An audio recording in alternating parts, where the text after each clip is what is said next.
Hello guys, mayong adlaw. So as you can see no, pretty good kalapok sa dalan lumanggang tumainit.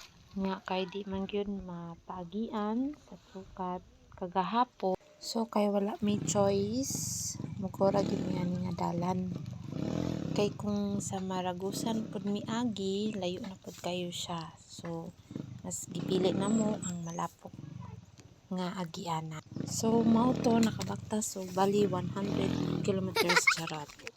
So kay abi na kog dili kay lalong hapit man day sa taga-tuod di ay. Abi na kog lapok lang pod, grabe dagko kay bato sa ilalom. Mao ni nga lakaw gyud ang mga important. Magpa-inject sa ika-third dose anti-rabies sa akong anak. So Jollibee time paghuman og pagpa-inject. So kay okasyon naman, amo na lang pong declaim ang pa-Jollibee nga gihatag ni Ate Ana Fe de la Rama. Wag tan lagi ang kasakit sa inject niya ni oy. Nangubasan oy. Nag-dine in me kaming tulo, then nag-take home pod me para sa among duha ka anak nga nabilin sa balay. Mega love shout out to Ate Ana Fe de la Rama.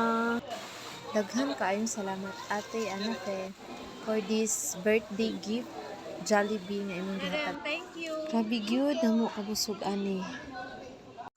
Sa pagpauli namo, wala naman ning balik dito sa among giagian. Diri na mi nangagi sa trukat kay naaman may na balitaan nga pwede na daw maagian pero motorcycles lang ang pwede. So dito mi nangagi sa trukat. Mag-video po ako sa dalan sa trukat. Nya kay daghan kay kog dala nagbaguod. Wa gyud ko kakuha sa akong cellphone kay lisod kaayo magkuot-kuot pa ko sa akong bag. Nang wala na lang ko nagkuan. Nag-video. So mao ni nga video nga perting pangaon sa akong anak. Gipanggutom gyud silag taman o ginulat sa mua. So mao lang to guys, daghang salamat.